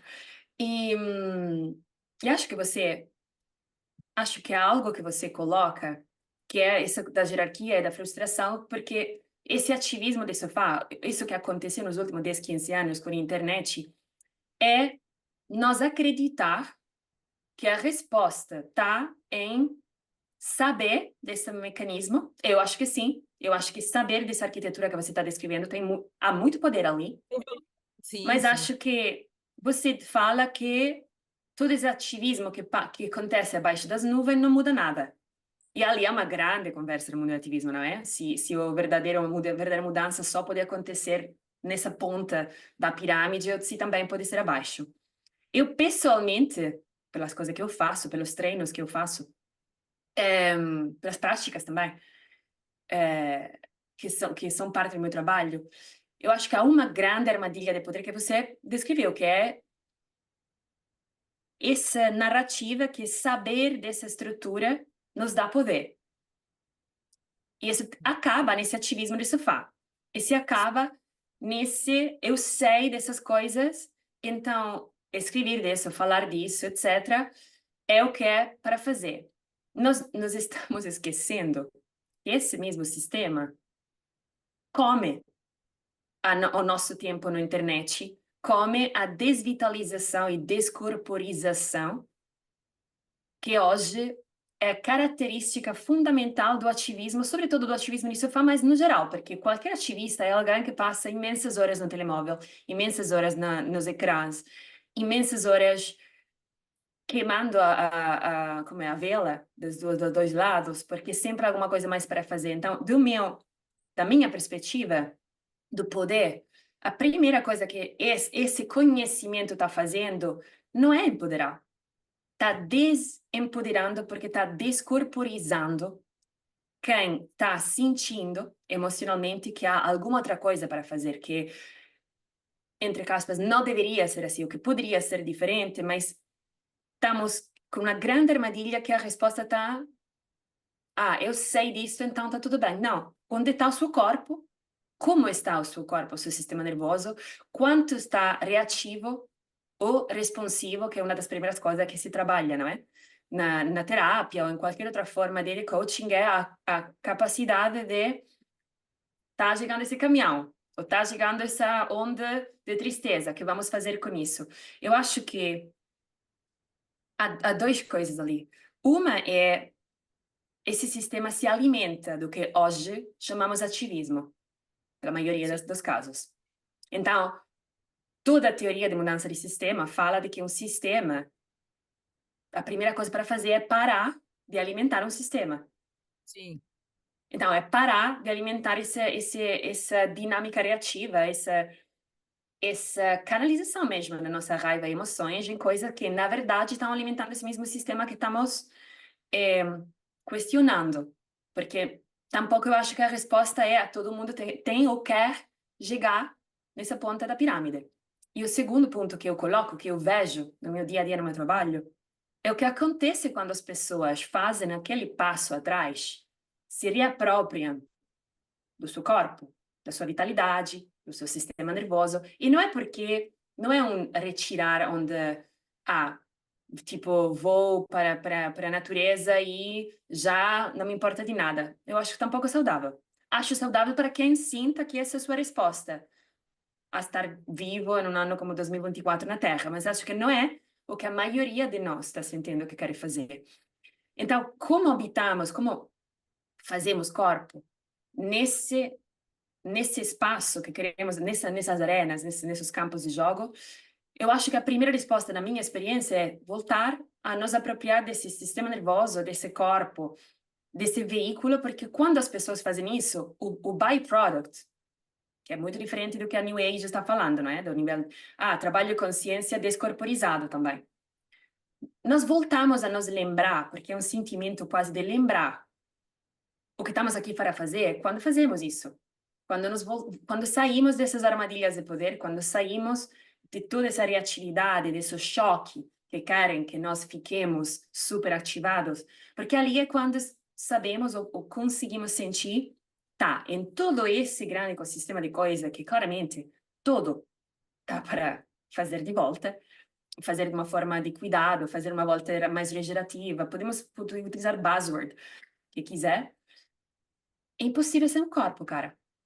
É impossível sem entender ou sem perceber que a armadilha de poder mais grande hoje é mesmo em pensar que é o conhecimento que faz a diferença. Não é o conhecimento, cara. O conhecimento está deixando milhões de pessoas que eu acredito no que temos nos corações, está deixando milhões de pessoas no sofá, sentindo o que em inglês falamos temporary pleasure, mas que Uhum. É essa pessoa não está adoecido, né? vibrando a sua nota, não é? A Não, sua e nota. eu acho que pior, adoecido. Claro. Eu acho que o conhecimento te dá uma sensação muito grande de impotência. A gente estava conversando isso na vida pessoal, o quanto nesse momento eu falei, gente, às vezes a gente começa a falar sobre coisas em esferas tão maiores e a gente não chega nas pessoas na vida real, assim. E eu acho que, de alguma forma, eu tenho ferramenta, né, acesso e ferramenta para conseguir elaborar isso, mas muita gente não tem. Então, você pensa no tamanho do buraco que você tem entre uma vida de sobrevivência versus o conhecimento que você tem a partir das redes sociais. Como você equilibra. Eu odeio a palavra equilíbrio, porque eu acho que equilíbrio requer muita tensão. Não gosto da coisa do equilibrar, mas é como que você concilia a consciência com a sua vida real, a consciência digital social com a sua vida de sobrevivência, ou seja, com a sua coisa que você tem que pagar seus boletos e É. sobreviver nesse mundo louco, principalmente se você está aqui na América Latina, se está no Brasil, nesse país que exala violência. Então, é muito louco isso, assim. E aí eu acho que essa coisa entre a consciência digital e a vida real da sobrevivência está fazendo com que as pessoas fiquem adoecidas. E aí, quando a gente vê um puta de um retrocesso que a gente está vivendo da pandemia até os dias de hoje, principalmente quando a gente está falando de causas sociais, principalmente quando a gente está falando de diversidade e inclusão, né? A gente teve aí nos últimos 2 anos uma necessidade. Eu não sei se a palavra é necessidade, a gente teve uma conversa um pouco maior sobre esses assuntos por uma pressão do capitalismo, pressão do consumo, porque os consumidores começaram a pedir isso depois de tudo, né? As pessoas começaram a validar isso como uma coisa importante. Quando a gente volta à vida normal, isso deixa de ser importante novamente. E aí o mercado, obviamente, tira isso a gente está vivendo vários desmantes de estruturas em prol da diversidade e inclusão em marcas do mundo todo, e a gente sente esse retrocesso. E aí a gente fica adoecido, porque a gente acreditou que isso de fato era uma mudança, a gente, tipo, as pessoas acreditaram que isso podia ser algum tipo de mudança estrutural, não era. A gente não tinha músculo de consciência para Claro. conseguir entender esse movimento, e aí a gente está adoecido. Tem muita gente adoecido, inclusive eu, tipo, adoecido nesse sistema de falar, meu Deus, acabou, tipo, a gente achou que tinha andado metade de um passo e a gente, na verdade, deu 3 para trás, né? E você fala, ficamos adoecidos, da minha perspectiva, estamos adoecidos e a doença está piorando, não é? Sim. Então, para mim, e de volta, por isso esse comercial me. Não sei se existe essa palavra em português. Interpelou. Interpelar algo. Tipo, fiz que eu ficara questionando muitas coisas. Porque, por um lado, eu agradeço que esta conversa esteja. Não agradeço o comercial. Eu agradeço os gatilhos, porque eu preciso, ao final do dia, a minha Mas doença fica em perguntar: tá, é melhor não saber ou saber? É melhor que esse comercial não exista e que as provocações continuem a aumentar de volume, porque eu adoraria que não for preciso esse nível de choque e, sobretudo, adoraria que não for preciso do Nike ou de uma marca comercial. Ao mesmo tempo, eu não estou vendo o discurso consciente de outras filosofias, mesmo das filosofias antigas. Você sabe que eu estou muito perto também de culturas ancestrais, de culturas indígenas. Essas vozes, eu acho que vibram uma verdade, que é verdade, mas que o nível de intoxicação do sistema da maioria das pessoas é quase como se não conseguir, tipo, não há ponte ainda, tipo, não há permeabilidade. Essa é a minha questão aberta. Não estou dizendo que é bom, não estou Sim. dizendo nada, mas é tipo, será que precisamos tanta provocações para realmente nos encontrar de volta? Qual é a minha questão? É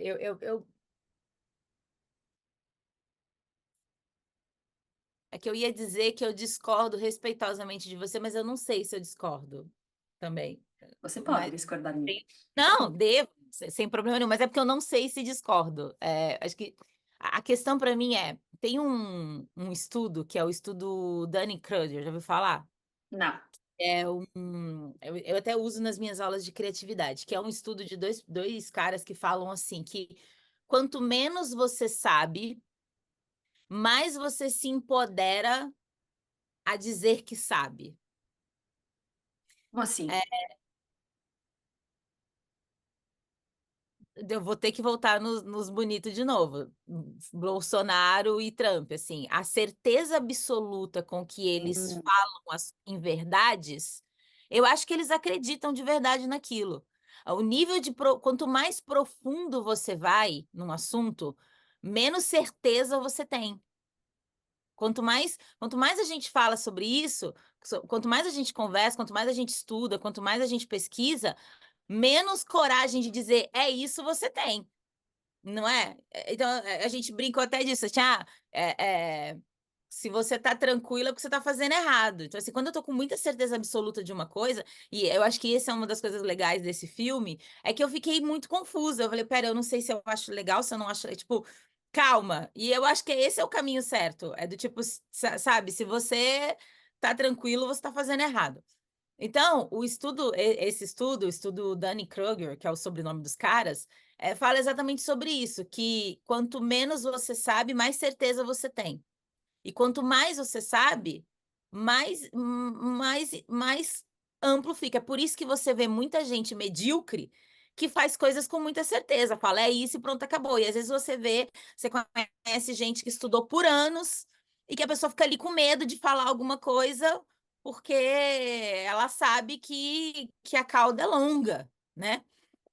Por que eu tô falando isso? Porque eu acho que esse tipo de. O que me preocupa, e aí é muito como uma especialista, como profissional de comunicação, o que me preocupa nesta mensagem desse filme é porque ela valida esse comportamento incompleto a ponto da pessoa entender, a narrativa te dá a mensagem de que aquilo é a história completa.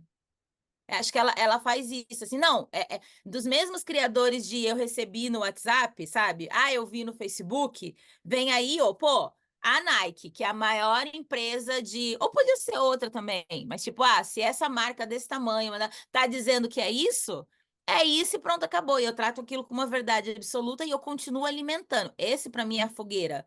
É botar lenha na fogueira, sabe? Então, Nossa, 100%. eu acho que se você tem se você tem estrutura suficiente, se você viu o comercial e de alguma forma ficou confuso, eu acho que o comercial Beleza, perfeito. tá ótimo. Se você ficou confuso, você foi conversar com ele de alguém, deu certo. Se você viu o comercial e só passou ele no WhatsApp para frente dizendo: olha isso, é isso, vambora, vambora, vambora, temos um problema.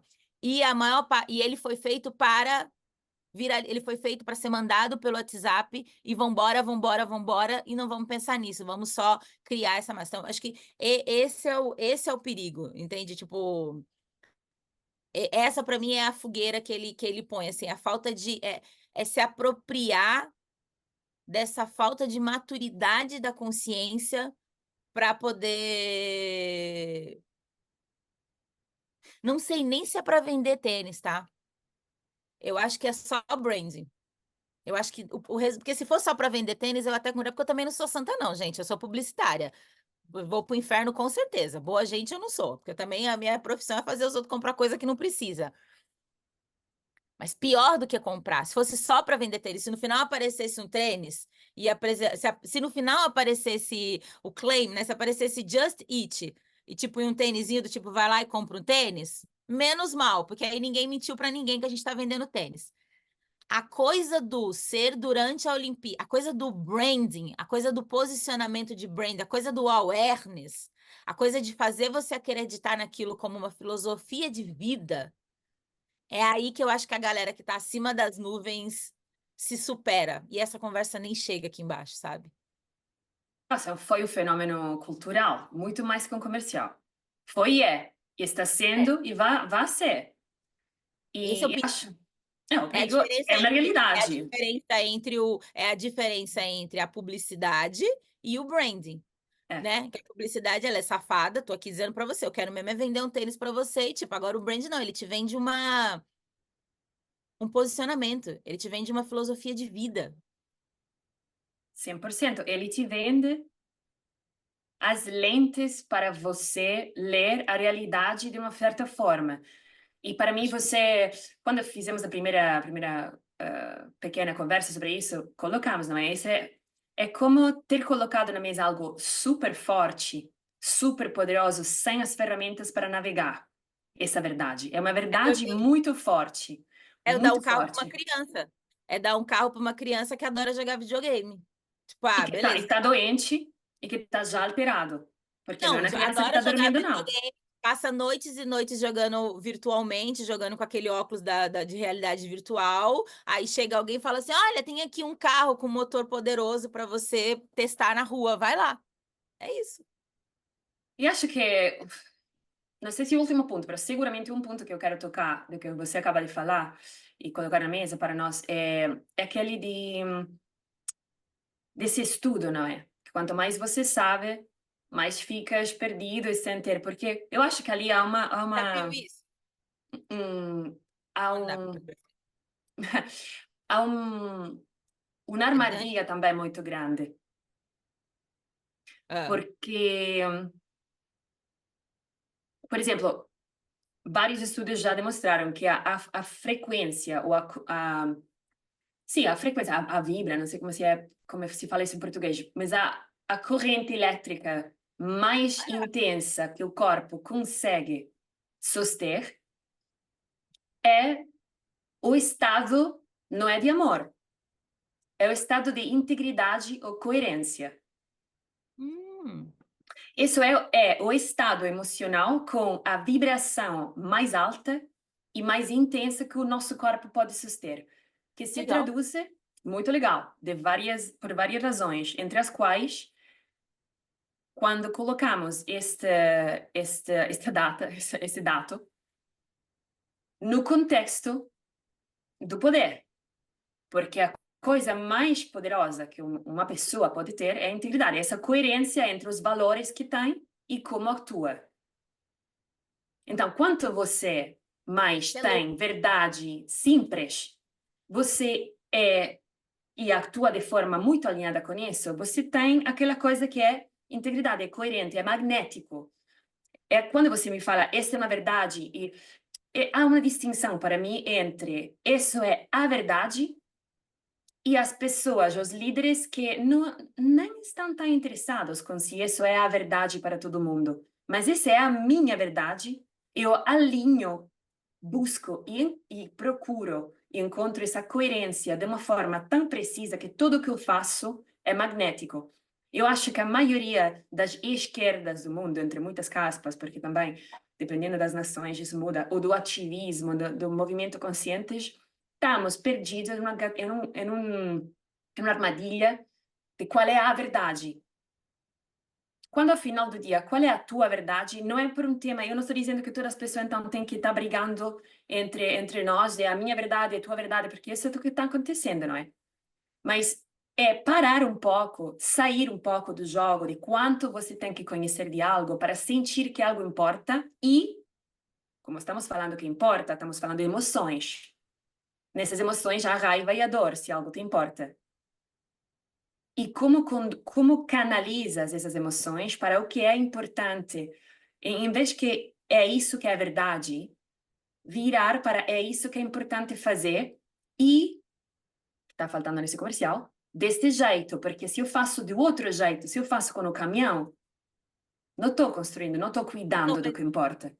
eu entendo, mas é que eu acho que aí tem uma hierarquia, e aí eu não sei se essa é a melhor expressão, eu acho que não sei se é a melhor definição, e aí, para não ficar politizado de novo, geralmente eu não falo as esquerdas e as direitas, É, mas eu brinco, tipo assim, a galera que é abraçadora de árvore, que no Brasil a gente tem até o esquerdomacho, né, que assim, que é essa galera que tem uma hierarquia de conhecimento nessa é. conversa.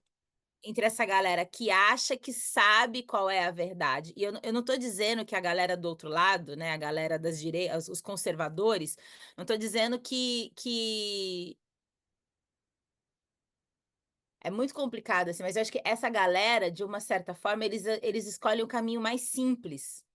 Eles escolhem uma verdade mais envelopadinha, mais menorzinha, um campo de verdade menor que fica mais fácil de você, uma bolha mesmo, que fica mais fácil de você acreditar, porque a verdade ela é menor, tá fácil de alcançar. Essas pessoas, geralmente, elas não estão pensando no mundo, elas estão pensando nos filhos dela. Então, quando uma pessoa dessa bolha conservadora tá falando para mim que racismo não existe, ela tá falando sobre a vida dela. Ela tá falando sobre o filho dela. Ela tá falando sobre a mãe dela. Tá falando sobre... Quando ela diz que ela não vê cor, ela não vê diferença, claro que ela não vê, porque ela tá falando entre as pessoas dela. Então, é muito mais, é menorzinho, é muito... E aí, a conversa para mim, e aí o problema de comunicação não acontece, porque do outro lado, que estão essas pessoas abraçadoras de árvore, é muito maior o aspecto, o aspecto é muito maior, né? Tipo assim, ele consegue ver a família dele, ele consegue ver a família... não que ele faça algo diferente, mas ele consegue ver... Quando eu falo para ele que existe racismo, ele sabe que não existe dentro da família dele, não existe diferença entre a família dele, mas ele sabe que ele já ouviu falar que existe lá fora. Então ele valida o mundo exterior. E aí, a pessoa que está do lado de cá, abraçadora de árvore, ela não consegue entender as paredes que limitam a pessoa do outro lado. E aí você cria esse polo gigantesco que faz com que a gente tenha essas distâncias tão grandes de comunicação. Tem uma resposta para isso? É óbvio que não. Mas eu acho que. E aí existem algumas estruturas, comercial, capitalismo, político, parará, que entendeu que eu posso infiltrar uma informação pequenininha naquele universo. Então, a comunicação para o conservador, ela é sempre a sua família. Protege a sua família, protege o seu dinheiro, protege o seu trabalho. Deus cuida de você. É sempre uma coisa muito menor, muito reduzida. Enquanto do outro lado, os abraçadores de árvore estão tentando falar com o mundo. Vamos salvar o mundo, vamos salvar a Amazônia. Mano, onde é a Amazônia? Os caras tá preocupado com o quintal dele, onde é a Amazônia? Tipo, isso não... Entende? Então, para mim, a gente tem um problema muito grande de comunicação mesmo entre essa galera. E que também não se resolve por conta de hierarquia de conhecimento. Tipo, a galera do lado de cá dos abraçadores de árvore olha essa galera muito limitada e fala, igual o Chaves, lá que burro, dá 0 para ele. Tipo, nossa, que ignorante, que limitado, não quero conversar com essa galera. Porque a luta, estamos convencidos que a luta é uma luta de informação e de conversa. O Então, meu mas problema... eu acho que o meu inimigo, se é uma luta, tem inimigo, certo? Se é uma Claro, luta, tem adversário. Se eu acho que você tá muito distante do meu nível de conhecimento, eu vou competir com você? só se você está atuando da armadilha que fala para você, você vai mudar o mundo se vai a reformar o outro Vai? lado. Eu discordo, não vai. Se Claro, você... é isso que eu estou dizendo a mesma coisa, mas a Ah, armadilha, tá. tipo, o setor do impacto, do ativismo, etc., é o setor onde eu mais trabalhei, mais Sim, passei a sim. minha vida, não é? Eu discordo. Se você está focado e pensando que se outro lado souber a verdade, as coisas vão mudar, você está tão descorporizado da realidade e de você mesmo quanto é possível, mantendo-se vivo. Você não vale, porque você é uma pessoa. Mas assim, vamos dizer que alguém com o mesmo nível de conhecimento que o seu quer só me convencer de que eu estou errada. Hum, Então, não, vamos, nós duas, vamos dizer que acho que você concorda comigo que a Terra não é plana, certo? Vamos partir de um princípio básico. Você vamos. também? Sim. Ótimo. Então, para nós duas, nenhuma Terra é plana. Você acha que a gente vai conversar com o meu tio que tem certeza que a Terra é plana? Não. Vai. A Meu tio maioria tem das pessoas não. Mas A gente já viajou, a gente já viu. A gente entrou no avião, eu já vi. Lá perto da Groenlândia, eu vi uma vortinha lá. Então, tipo, não é nem só porque eu li, eu vi com os olhos que a Terra há de comer. E ele tem certeza que a Terra é plana. Ele tem absoluta certeza. Ele prova pra gente que a Terra é plana. Esse abismo que existe entre ele e a gente, existe alguma possibilidade da gente começar uma conversa com ele? É assim que está dada a nossa realidade sociopolítica no mundo todo. eu questiono que o partido seja um partido de conversas. Há duas coisas que para mim Não são super entendi, perdão. importantes. Eu discordo que a mudança, sei lá, nos últimos 15, 20 anos, com o digital, meio de comunicações, você sabe muito melhor do que eu. Hemos estabelecido essa conversa que as coisas mudam porque as pessoas sabem. A coisa não muda porque a pessoa sabe. Não, não muda, A exato. coisa muda porque a pessoa sente ou encontra ou faz alguma experiência que faz as pessoas mudar de crença. Não tem quase nada a ver com conhecimento puro. Tipo, o tema de que as mudanças. Não estou dizendo que as campanhas não sirvem, não estou dizendo que a comunicação não sirve, estou dizendo que sozinha está gerando aquela coisa, não é? Sobretudo pelo contexto do digital. Então, para mim, o que acontece é que essa parte do quem abraça árvores, etc., está muito focada em tentar mudar as coisas, reformando os demais. E isso, desde uma perspectiva muito básica da psicologia, você não pode reformar ninguém. Porque se você vai e analisa por que alguém tem uma certeza ou uma crença em alguma coisa, é porque precisa dessa crença. Essa crença é algo que essa pessoa escolheu para se sentir importante, porque algo dói. Dói um sentido de identidade, dói um sentido de pertenência, de relacionamentos. Então, nós escolhemos as narrativas que acreditamos nos dão essa importância, essa certeza. Por isso, nesse lado, digamos, conservador, as certezas são tão simples, porque são aquela coisa que eu posso aferrar, sabe? Eu posso ficar com isso e é firme, e é forte, e me dá uma sensação absoluta de pertenência de algum jeito. Do lado, e esse é um dos problemas, não é? O lado das mudanças, o lado que quer cuidar, se esquece que as pessoas acreditam em coisas porque precisam por como estamos feitos, hardware.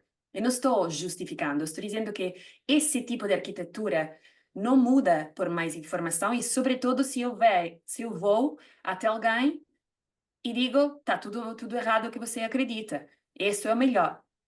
Isso faz que o sistema de crença até se solidifique mais. E isso é um dos problemas grandes que eu vejo em todo o mundo da mudança, porque está tudo muito focado na campanha, no reformar as pessoas. E a segunda é a grande incoerência. O que tem um lado conservador é a coerência, que é mais simples, é mais fácil gerar coerência quando você quer fazer essas borbulhas mais pequenas, não é? O meu problema com o lado das mudanças, das braçadeiras de árvores, como queremos falar disso, é que há imensa coerência. Por um lado é óbvio, porque sabendo tanto, nossa, é muito mais difícil traduzir em uma vida, um estilo de vida, escolhas, etc., que gostariam de integrar esse conhecimento, mas também chocam, tipo, se topam com a realidade densa, a realidade difícil, a realidade de escassez, a realidade individual. Mas, por outro lado, há uma incoerência que, para mim, é um campo de ação que nós temos disponível e muito prático, porque eu gosto muito das conversas filosóficas, mas sou nerd também, como você. Eu quero coisa que funcione no final do dia. Que é pronto, mas se você acredita nessa mudança, mas a maioria do seu dia, ou como você está conduzindo a sua vida, está feita de burnout, está feita de consumir de um certo jeito, está feita de raiva ou julgamento, já que seja julgamento até a outra pessoa, pelo qual emocionalmente você está vibrando isso, está gerando mais conflito no mundo, ou em você, está doente, ou está com essa coisa de eu tenho privilégio e estou todo o tempo sentindo-me culpável, pelo qual até as coisas que eu poderia fazer do meu lugar de privilégio, eu não consigo chegar a um estado interno criativo como para ver de que outra forma posso usar esse poder. Eu acho que há um grande problema no ativismo hoje que, como o privilégio foi abusado, e é abusado ainda, todos os dias, e todo mundo, essa é outra coisa, temos adentro, geneticamente, no ADN, é o DNA, acho em português, esses sistemas tóxicos, caras. Somos filhas e filhos desses sistemas de dor não processada, de raiva não processada, de violência, etc. Desde um nível comportamental, se você está reprimindo isso, tentando ser o salvador ou herói, etc., tá tudo errado, cara. Só vas propagando essa tensão. Por outro lado, se vamos com essas conversas que essa raiva, essa dor, esse privilégio não deveria existir, de repente, porque você sabe que o privilégio foi abusado em passado, você não deveria ter privilégio. Cara, a vida muda por transição, não muda por apagar ou abrir e fechar coisas. E como que eu fico frustrada vendo que essa incoerência, não só eletromagneticamente, faz que as pessoas não tenham o peso que precisam para realmente mover coisa, não importa se é grande ou pequena. E por outro, essas grandes armadilhas de estar trepados, tipo, não é trepado em português, é tipo, meio parado, meio perdido entre, ai, mas sei tanto, mas eu tenho privilégio, não deveria ter, e a minha raiva não melhor do que não, mas também tenho julgamento para todo mundo. Isso, cara, isso é muito desgaste de poder, muito desgaste de poder criativo. Concordo muito. Nossa, a gente já tá 1h37 falando aqui. Então, cara, eu acho de volta que gostaria de saber as três coisas que para você são mais importantes para, não sei, nos lembrar do gatilho, não é? Para mim, este comercial foi um grande gatilho cultural, de volta, um fenômeno cultural muito antes do que um comercial. Para mim, é só a primeira parte da conversa, não é? Essa naturalização desses sentimentos, dessas emoções que está acontecendo mais e mais, eu acho está faltando muito a escolha, o momento no qual você escolhe, pronto, essas emoções eu tenho, são informação, tem valor, preciso sentir também, preciso, mas essas pessoas desse comercial, eu acho, talvez o único ponto que eu levo dessa conversa com você, esse ponto de escolha, esses exemplos também, esses exemplos de como é que podemos nos, não sei, desenvolver uma linguagem com esse caminhão, e com essa tristeza, com essa dor. Eu acho que autoestima, eu até fiz um vídeo esses dias que autoestima, autoestima não é individual. Apesar do autoestima, né, sobre como eu avalio a minha estima, né, como eu avalio a minha autoestima, minha autoestima, apesar de ser individual, ele é um movimento que se faz de referências, ele é um movimento que se faz coletivamente. Então, o que constrói a minha autoestima é o que o mundo diz de mim, é o que o mundo, é o que eu faço para o mundo, é o jeito que eu vejo o mundo, e o modo como eu vejo o mundo foi construído coletivamente. Para dizer que é, nós somos um poço de referência, a gente nasce um HD vazio. A gente não é a gente nasce sozinho, mas a gente nasce vazio e vai se coletando referência, a gente é o que o mundo fez da gente ser. Então,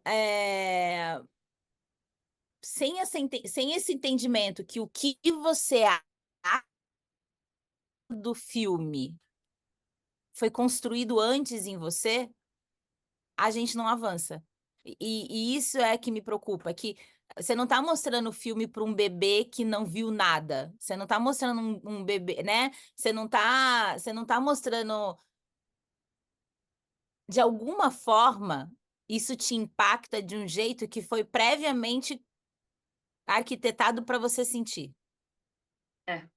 Então, tudo isso para dizer que o exercício que eu tenho feito, inclusive para continuar falando sobre isso, eu estou tentando zerar as coisas, eu estou tentando restartar as minhas referências.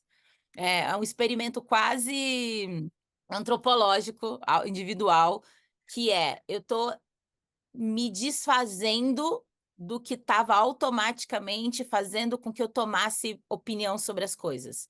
Então, eu deixei por um tempo de falar com algumas pessoas, deixei de seguir todo mundo nas redes sociais, eu estou fazendo um exercício de resetar o meu algoritmo, para ver se as coisas eu estou fazendo um auto-experimento, assim, para ver se as coisas me afetam do mesmo jeito.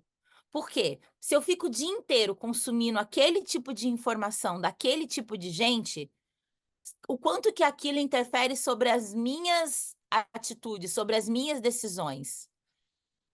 Então, a forma como eu vi aquele filme, o quanto eu vi aquele filme porque o quanto que aquilo me afetou, ou o quanto que aquilo me afetou dentro do contexto com que ele foi mostrado, pela pessoa que ele foi mostrado. Então, é um exercício que eu tenho feito, um experimento que eu tenho feito, de tentar resetar o meu algoritmo. Não vai acontecer, porque eu tenho 40 anos de idade, então o que eu aprendi está em mim, fez o que eu sou ser até agora. Mas em tempos digitais, em tempos pós-pandemia, eu estou tentando fazer esse exercício de resetar o meu algoritmo, para ver como que as coisas me impactam. E tem sido muito interessante, assim, porque é um exercício muito difícil da gente sair do automático, mas eu tenho sentido efeitos já na minha vida física, na minha vida real, na minha vida de pessoa física. Um exemplo disso foi a viagem que eu fiz. Ela faz parte desse experimento, a viagem que eu fiz para a Ásia. E aí, a última vez que eu fiz isso, que eu fui para a Amazônia, eu te encontrei, eu resetei muita coisa. Voltei, tive inclusive decisões importantes da minha vida, e agora fui para a Ásia, fiquei um mês, e voltei de novo nesse exercício. Então, o exercício que eu tenho feito é de resetar o meu algoritmo, de desaprender. E desaprender é muito mais difícil do que aprender. De desaprender para poder reprocessar, sabe? É um exercício, é muscular o negócio, é um exercício constante. E voltamos ao tema que você é atleta ao final do dia, você está só fazendo exercício com outros músculos todo o tempo. É engraçado porque eu também estive nesse experimento nos últimos anos, sobretudo depois da pandemia. É. Porque, sei lá, eu trabalhei tem mais tempo na tecnologia como para não saber quanto isso afeta no hardware, a luz azul, tipo, mesmo fisicamente, no corpo, primeiro que tudo, mas depois é exatamente o que você está descrevendo, não é? Porque você coloca como as escolhas do que nós temos como referência nos impactam, o que geram. Para mim, há mais um nível, uma camada, que é que isso determina o nosso campo de jogo. Tanto de o que é possível e impossível, mas sobretudo porque eu estou fascinada por... Isso acontece em qualquer pessoa, não é? Mas eu estou particularmente fascinada com aquelas pessoas que eu chamo mesmo ativistas ou faros, não é? Que querem de algum jeito ser uma referência para uma história melhor ou uma forma melhor de fazer as coisas, não importa de qual jeito. Porque essas pessoas que sentem, como você, que sempre sentia também quando era criança, de alguma forma que todo me pega, que me chega, não é? Não é só como me chega, é que tudo que nos chega também, automaticamente, porque somos mamíferos, também vai gerar referências do que é possível ou impossível fazer. Quais são as escolhas que temos disponíveis a partir do que sentimos. Então, para mim, uma das frentes de ativismo maior que podemos fazer, e eu faço isso e acho que tento fazer isso todos os dias do melhor jeito possível, é essa intencionalidade de quais são as minhas referências, como posso eu quebrar essa borbulha, não é? Porque sempre vai haver algum interesse em que eu, branca, mulher de 36 anos, fique em certas borbulhas, não é? Porque se eu fico nessas borbulhas, pá, é muito fácil comercializar a minha depressão, a minha raiva, os meus estados alterados, e de uma forma muito específica, não é? É muito específica, provavelmente manipular alguém como eu a ficar sempre com esse bias de colonialismo, com essa superioridade, com todos os estados que eu primeiro tive que fazer um processo de naturalizar, de aceitar, de não ter tanta vergonha para isso. Para eu agora poder escolher o que eu faço com esse poder criativo, o que eu faço com as coisas que eu sei, que levo no meu corpo, porque isso não está na minha cabeça só. Está principalmente na genética, no meu corpo, em como o meu corpo está, nos dores do meu corpo, etc. Já vamos fazer a próxima conversa, vai ser na corporização do ativismo. E sabe, Mas depois a resposta, não é? Essa escolha que tanto falta nesse comercial. Quais são os exemplos das escolhas que é possível fazer com estes estados, com esta vida, com o meu tempo? A referência que nós escolhemos também define o nosso campo de jogo, a todos os níveis. mas sabe que é muito louco você falar disso? Porque, tipo, eu faço exercício contrário como um corpo de uma mulher preta na atual situação de ascensão social que eu vivo. Por quê? Eh, do mesmo se você faz esse exercício do privilégio, se Hum. você faz esse exercício de não usar o privilégio como uma barreira para se mover, né, porque, tipo, quanto mais consciência você tem do seu privilégio, mais culpado você fica. E aí o quanto se você não consegue transformar essa culpa em responsabilidade, você fica patinando ali nesse: "Ai, desculpa pelo meu privilégio", isso é muito comum. O meu acontece o contrário, porque quando me vi em lugares que o meu corpo não es pessoas com corpos como o meu não está, me vi falando assim: "Ah, bonito, então agora você tá dentro do game e agora", tipo, tem uma conversa que aconteceu há pouco tempo com uma amiga, ela falou assim: "Cara, me fala, as pessoas muito parecidas comigo, eh, socialmente falando, elas estão sobrevivendo, elas estão pegando o ônibus 7 da manhã, 6 da manhã, 5 da manhã, elas não estão viajando para a Ásia para encontrar o seu senso de si, né". E isso já me deu muita entrave, assim, tipo: "Caralho, cara, e agora? O que que eu faço?", né, tipo, como é que eu divido o indivíduo do coletivo? Isso é muito difícil. O meu exercício é o contrário do seu do privilégio, é um exercício do acesso. Eu falo: "Tá, isso, individualmente eu estou aqui, e cabe um pedaço do meu indivíduo pensar coletivamente". Mas é muito difícil esse exercício. Esses dias uma amiga minha perguntou: "Ah, mas me fala sobre isso, sobre consumo principalmente, como é que você se sente sendo ativo, sendo autor e personagem da mesma história? Quando você cria uma campanha publicitária, eu Uhum. também então como". E eu falei: "Cara, muito louco, porque tipo, meu, na minha vez não, na minha vez não vão dizer que não é legal viajar". Sabe, individualmente, desde que eu não perca a minha compreensão do quanto o lugar da onde eu estou pensando é diferente desse lugar da onde eu estou. Não sei se Uhum. dá para entender. Mas Tá. é muito difícil. Porque o seu papel de privilégio, e o seu não seu como Meg, o seu como uma mulher branca, ele, de alguma forma, ele tá muito mais desenhado, ele tá muito mais maduro do que este papel meu de mulher preta, que está circulando nesse espaço onde não tá, e está tentando e tem uma vivência diferente disso. Então, tipo, nem tem esse modelo ainda para eu seguir dessas mulheres, porque foram poucas que chegaram, as que chegaram ou falaram: "Quer saber? Foda-se, vou pro lado de lá da roda mesmo, vou viver só a minha vida", outras morreram adoecidas, porque não conseguiram lidar com essa complexidade, mas não está estabelecido esse lugar. Mas, cara, eu acho que não está estabelecido o lugar que eu estou tentando viver tampouco. Porque, ou seja, não do mesmo jeito, eu concordo completamente com você. Mas É é mais diferente e maduro, quase oposto.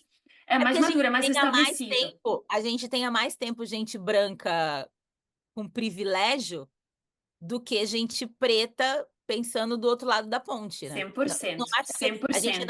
gente não tem privilégio, a gente não eu não tenho poder, não tenho nada. A única coisa é que eu atravessei essa ponte para tentar eu vi o terceiro céu. Tem muito mais gente para você aprender. Temos mulheres históricas A ali que referência, claro, que como eu não chegavam de famílias grandes, como eu não chegavam do privilégio necessariamente econômico, mas intelectual. É verdade isso? acho que a gente nem tá preparado para falar de privilégio econômico ainda, mana. A Eu gente tá estou. ainda numa fase de uma Fato, pauta muito identitária. A gente tá falando só mesmo, por enquanto, só do corpo, fato. do meu corpo. A gente tá falando só do seu corpo na Amazônia. Vamos fazer assim, o seu corpo na Amazônia, como ele era lido, versus o meu corpo na Ásia, como ele é lido, 100%. sabe? 100%. E eu acho que o convite, que para mim esta conversa, entre os vários convites que essa conversa deixa para mim, é que ao final só podemos reescrever as histórias que levamos no corpo, não é? Tipo, a identidade, o único que eu posso fazer é reescrever a história ou tentar, com os meus passos, as minhas escolhas, o meu erro também, erros, plural, todos os dias, de os sistemas que eu tenho adentro que querem se expressar do jeito estabelecido e a outra história que eu vou poder conseguir ou não, segundo quanto atleta eu seja com a minha vida, é da outra história que eu quero escrever. Da outra história que eu quero escrever com como eu me relaciono comigo mesma, com você, com os outros, com a realidade, com o que eu represento e quanto eu, que é um pouco o processo onde estou agora, que relacionamento quero eu ter com o privilégio que eu tenho, que é indiscutível, em mais níveis que eu posso expressar provavelmente, que eu quero fazer com isso? Como eu posso sair de um processo que eu tive e ainda tenho, por culpa ou por razão dessa intelectualização, de nossa, esse privilégio, dói levar esse privilégio por muitas razões e por o que gera também, porque foi feito com esse privilégio, mas essa história só pode ser escrita desde o lugar do nosso matéria-prima, não é? Do nosso, da história que levamos no corpo, não podemos reescrever qualquer outra. E é uma pergunta aberta, não é? Uma pergunta que eu intento responder todos os dias e acho que nesse caso, nesse sentido, sinto muita sintonia com você, porque essa história tampouco foi escrita ainda. Sim, não foi, exato. Eu lembro muito a principal lição que eu vivi daqueles tempos, daqueles dias intensos e estranhos na Amazônia, foi de uma parada de que, assim, eu lembro de voltar e pensar: "Mano, não tem como recuperar. A gente precisa regenerar, precisa nascer de novo".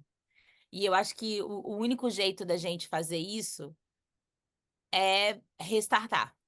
É tipo, seja qual for a bolha que você tá, seja qual for a sua certeza, é de se desfazer dessas certezas absolutas. Então, é voltar, e talvez isso tenha a ver com os meus 40 anos. Pô, cara, e isso faz sentido de verdade para mim? Essas referências são referências que eu valido mesmo? Tem uma frase que eu sempre digo que é, e eu me vi agora ouvindo a mim mesma quando eu sempre digo isso: "Não retroalimentar o que eu condeno".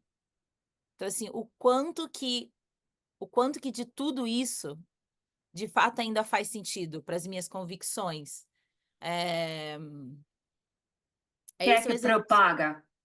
Quais são as dores que ao final acabamos propagando porque retroalimentamos sem saber? Eu acho que essa é a única real conversa que qualquer pessoa que quer cuidar É isso. de outra história E essa dor é e minha? Essa dor é é, minha ou essa dor é da Meg? Significa que eu não vou lutar pela dor da Meg? Não, só significa que eu sei que ela não é minha. total. E tem uma hora que se mistura tudo, e aí somatiza. Aí eu já não sei mais, né? Tem uma simbiose, eu já não sei mais de onde é a minha dor, onde é a dor do outro, onde é a dor individual, onde é a dor do coletivo. Então, esse exercício tem uma coisa, eu sou muito prática, né? Então, tipo assim, eu acho que a gente tem que dicas, essa conversa maluca que essas duas tiveram, como é que eu faço isso na prática? Vá arrumar teu armário, vá arrumar 100%. tuas gavetas, vá arrumar tua. Eu tô nesse momento de arrumar minhas gavetas. Essa roupa eu gosto ou eu tô usando porque ela ainda serve? Tipo, talvez eu não queira. Ela serve, mas eu não quero. Então, tipo, vá arrumar tuas gavetas, vá arrumar teus armários, vai colocar as coisas no lugar, no seu lugar. Antes de arrumar briga com o mundo, sabe? Antes de apontar para a gaveta do outro, vai arrumar tuas gavetas. Vai jogar essas calcinhas furadas fora, essas meias fora, sabe? Essas roupas que você guardou a vida inteira para um dia caber na roupa. Tipo, aí hoje em dia, beleza, eu caibo, mas eu quero. Total. E Eu caibo. eu sempre trago, tipo, acabo nas metáforas das árvores ao final. Que é tipo, Você... cadê as Mas raízes? como eu sou filha da puta e eu vendo coisas, eu vou das roupas, eu É, vou mas da... é por isso que estamos conversando, né? As duas pontas da economia, mais ou menos, não Não, é? mas É o você Belas não, você é mais Artes. santa, amiga. Você é das árvores e eu já vou logo nas roupas, eu vou logo na... Parece-me bem. Assim também escrevemos novas histórias, cara. E é, cadê as raízes? Deus, raiz. É Como, porque é como mais é. complexo. É, mas tipo, pode começar sempre. Tô comendo. E que, como tô. E esse mesmo, tipo. É Nossa. aí onde tu realmente consegues. Tá, essas são as minhas raízes. Cadê as raízes dos demais? Cadê as raízes? O que eu posso fazer do nível das raízes? Porque aqui acima, tudo muito lindo, muita informação, etc.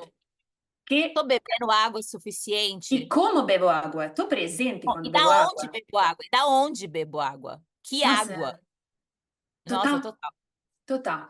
E pronto, de bastos. Onde é que as pessoas podem, não sei, conhecer mais do que você Acho que as publica, pessoas não querem, fazes? acho que depois disso as pessoas não querem. Tudo bem, é possível que no meu caso também isso aconteça. É, Pronto, as pessoas vai falam ser assim, parte do nossa, nosso novo capítulo da vida. Sei lá, eu não nova quero. comunidade. Pessoa. Eu tô aí pelo mundo, sou da Bastos, tô nesse momento, tô aí em algumas redes sociais, mas não em todas, e mudando a forma como eu as consumo e as percebo. Mas tô aí, cara, tô tentando. Tem uma coisa mega clichêzona, né? Tipo, mega clichê, que é assim, cara, eu tô querendo ser ponte dos trens, sabe? Tô tentando juntar as pecinhas desse mundo louco que a gente se espalhou, e aí acho que é esse meu desejo, assim, de começar a primeiro juntar e juntar para que outras pessoas reconstruam. Eu também não tô a fim de reconstruir nada, não, que eu tô cansada.